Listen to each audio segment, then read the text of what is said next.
Welcome to the F-Word, our little game show where instinct meets insight. And each episode, a guest and I go head-to-head, predicting real consumer response to a recent buzzworthy ad campaign that has got the marketing world talking. So we're not just judging an ad, we're also testing to see if we are effective as well. As always, I'm joined by my co-host, what I like to call the voice of the consumer, Caitlin, and she will be revealing how the ad actually performed as we go. Hello, Caitlin. Hello, Sam. Expect any surprises today? Not too sure. I'm, as always, cheering for our mystery guests, so all power to them. Let's hope they pull through, but we'll have to see what the consumers say. How dare you? I thought you were on my side. I'm sorry, Sam. And before we dive into this week's ads, let me bring in our special guest this week. So our guest has held senior marketing roles at an amazing group of companies and brands, including World Vision Australia, Campari Group, William Grant & Sons, and Walt Disney. Welcome, Mark Little. How you going, Sam? Very good. How are you today? Very good, thank you. Bit cold, but good. Ready for the competition? Feeling in tune with consumer attitudes? Yes, very much looking forward to it. Obviously, a great range of companies and brands there that you've worked across, and you must have brought to market some fantastic campaigns. I was just wondering if there is a piece of creative work that you've worked on that you still think about, obviously in a good way, hopefully. During my time at Campari, looking after Wild Turkey, we had the campaign where Matthew McConaughey was our creative director. What makes it so memorable for me was being a marketer. You're at a campaign at the very start, so you're part of the script development, you're looking at the storyboards, and you become very familiar with the story. We filmed and then put both the 15-second and the 30-second through Cubery just to see how the performance worked. Well, the 30-second performed really strongly, but the 15-second really missed the mark. What was really interesting was what the insights that we uncovered with Cubery were little snippets of the story that when people saw it for the first time, they didn't connect with it. I think we removed a 5-second focus on a car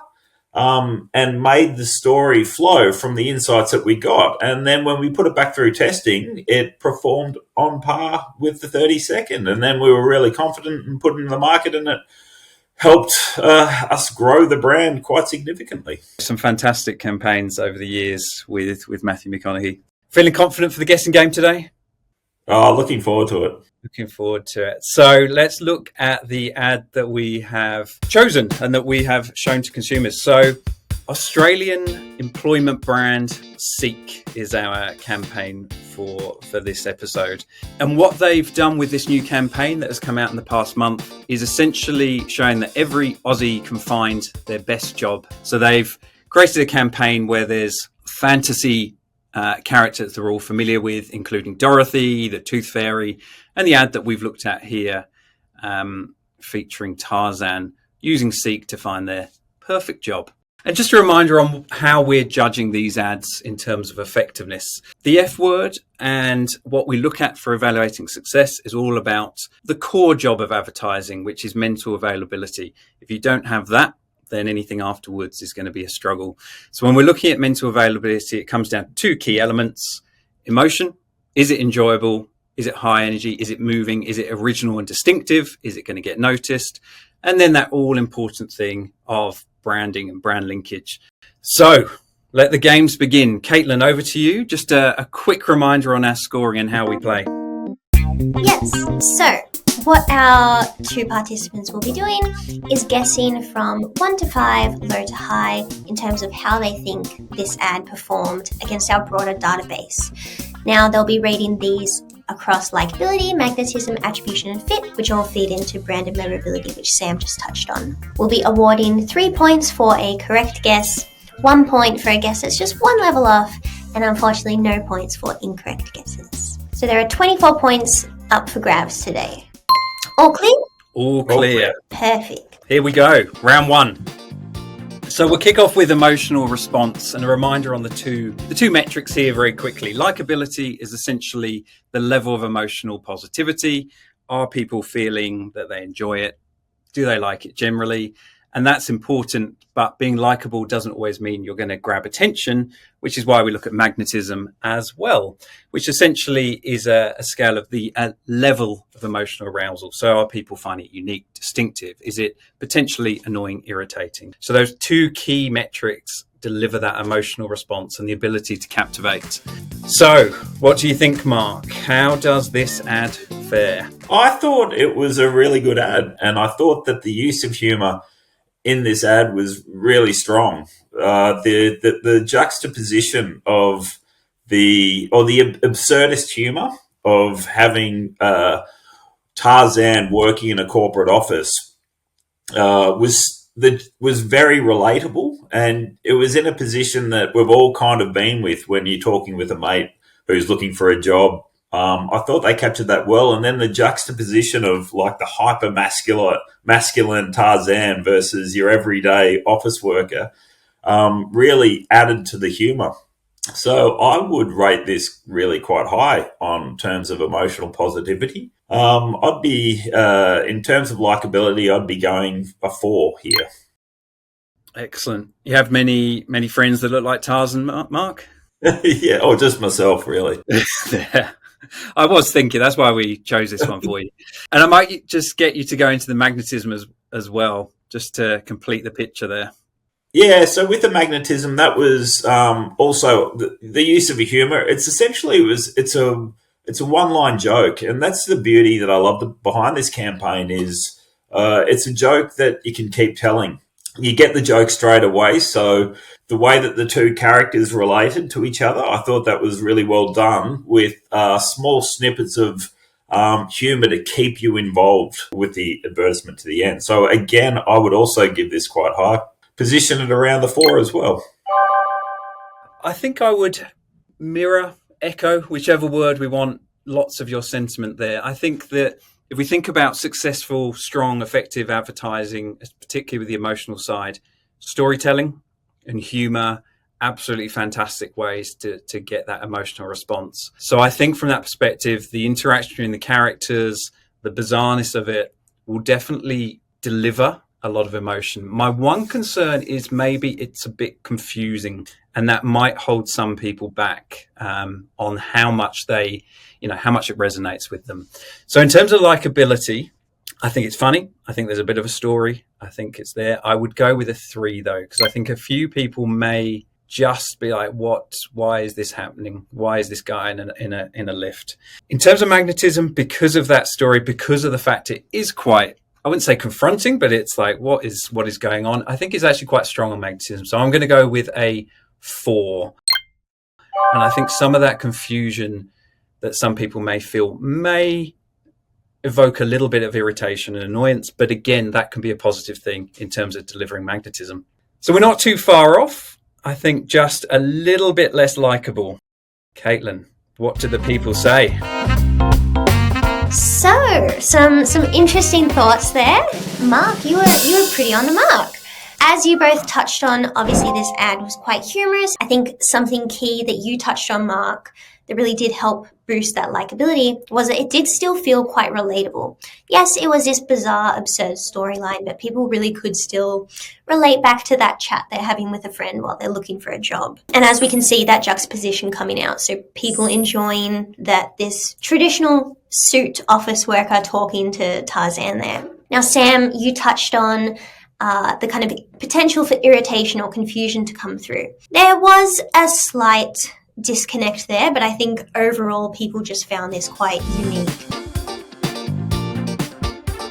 This places Mark in a pretty good position. So in terms of likability, the Seek ad there scoring a 5, and Mark, obviously you gave this a 4, so awarded 1 point there. And in terms of magnetism, again, we saw Seek scoring a 5, with both of you just 1 point off there. This is my first 0 score on a metric. This is tough times, but it's okay. I can't say how happy I was to see you get a 0, Sam. I'm so sorry. It's okay. I told you I'm team guest. So that leaves us. Mark, you are in the lead with 2 points. Sam just behind with 1. So we do obviously have round 2 where you can make it up. It's a 1 point lead, Mark, but that is a strong first round. Well done. Very exciting. Just a quick reminder as well that we spoke to people here who were currently employed or looking for employment. So a very broad sample as well. So those strong results, which clearly have surprised me, are amongst a fairly broad population. So we're not even talking about people who are, very much engaged with the category at the moment. Okay, I think we are ready for round 2. So a reminder with brand linkage, we look at this in 2 separate ways. So brand attribution is all around, does this ad, this creative, look like the brand? So that can be the distinctive brand assets coming through for Seek. It can be about the brand having a really clear role in the story, in the narrative. So that's the brand attribution. The second aspect is the brand fit. So essentially, are the impressions that are being delivered, is what it's saying actually feeling like Seek as well? So does it feel like the brand? Happy for me to go first this time, Mark? Please do, Sam. Excellent. So my confidence has been shook by round 1, but I will stick with my original thoughts. So in terms of brand attribution, I went with a 3. I thought potentially the bizarreness of the scene, the character, the top off of Tarzan may take some of the attention away from the brand here, despite the fact that at the end of the day, it is the facilitator of everything that's happening. And then in terms of brand fit, certainly I thought the impressions that were being delivered, the style of the ad, the style of the platform that Seek has created over the years of this playfulness around job searches very much felt synergistic with the brand. So I went with a 4. How about you, Mark?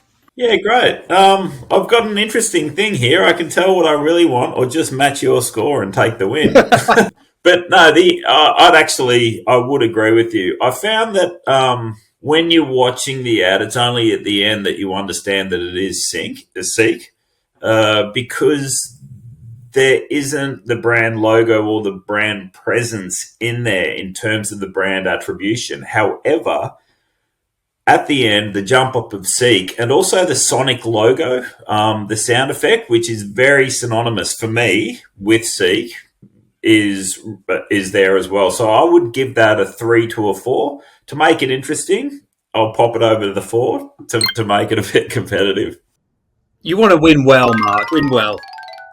And then in terms of the brand fit, I found this very interesting. In terms of job search at the moment, there used to be more in the industry, but at the moment, really, there's only Seek and LinkedIn. So in this kind of place, because Seek is playing such a pivotal role in the story, I think that the brand fit is really strong. And I would even move that up to a 5, just because of the involvement in the brand, in the role. I thought that was really well done. Okay.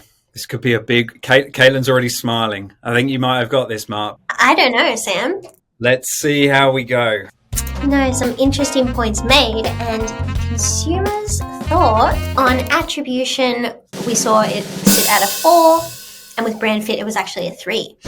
So obviously, Sam, one of the points you also raised from our previous round was that this bizarreness might create a little bit confusion. And while we didn't see that impede on likability too much, we did see that detract a little bit in connect. So in terms of fit, yes, this kind of playfulness has been an area that the brands dabbled in past campaigns, though this one felt a slight step too far. So that making it feel a little bit less synergistic with the brand there. In saying that, in terms of brand attribution, yes, you both highlighted that the logo and that sound popped in only at the end, but together with that kind of elevator setting, with the pink on the phone being shown, with even just the general talk of Seek and what Seek benefits can give you or what they advertise, this did really help reinforce who the ad was for. So yeah, some interesting results there. I think this is something we often see of when it's a new campaign, new platform. You can potentially, you'd expect the brand fit and attribution, the general connect to maybe drop back a bit. I think if attribution is there, fantastic. And it looks like it mostly is there because this new campaign, they've got 5 new characters. So people will become familiar with the general style of this over time as well. Yeah, for sure. Yeah, that's a really good point because it is so catchy, it's humorous, it's something that they can really use over time and really embed that brand fit into this campaign. I don't think I want to see the scores, Caitlin, but let's see. How do we do? In terms of brand attribution, Mark, I had a silent cheer when I saw you put that down. So obviously gaining 3 points there. Sam, still getting 1. So it's okay. For fit, Sam, of course, you were awarded 1, so a little bit closer to the mark there. So Mark on 5, Sam on 3 there. Congratulations, Mark. Fantastic. Thank you. What an honour. What an honour. But we obviously test loads of ads. There might be an expectation that I get this right every time, but I love the fact that I am wrong because that's the whole point of research. We have our hunches, and this shows that everyone has their personal choice, their preferences, and this did a lot better than what I expected. Yeah, brilliant. But congratulations, very close. Let's just see where that ad performed overall. Over to you, Caitlin. Yes. So as you can both see, here we've got how it stacked up in terms of overall brand memorability. So emotional response was on the very high scale, with that scoring a 5, and brand linkage a 4 overall. So yeah, as you both touched on, some strong potential for this campaign moving forward as that fit and that narrative continues to bed in as something unique for the brand. Congratulations, Seek. I think that is one of the stronger ones we've seen. So a very, very strong foundation for a campaign. Fantastic. Okay, well, thank you very much again, Mark, for your time. It's been fantastic having you on. Just for our listeners, obviously, just a reminder, subscribe to the channel, give this video a like, please. Smash the like button, as I think people say. And remember to keep an eye on our socials for all the research into new ads, products, etc. And of course, let us know your thoughts on this ad as well, if you have any difference of opinion from what we have covered. Mark, there will be a Cubery t-shirt winging its way towards you, so you're a very lucky man. As the winner, you get a t-shirt anyway, but maybe we'll have to make a gold trophy on it, something to celebrate your win. Didn't the first guy get a Kia? A Kia, there may be a chocolate bar for one person. I'm not sure what we give you, Seek, but yes, maybe I'll see if I can get you a Kia. But again, thank you for your time, and thank you for listening, everyone else. Bye for now.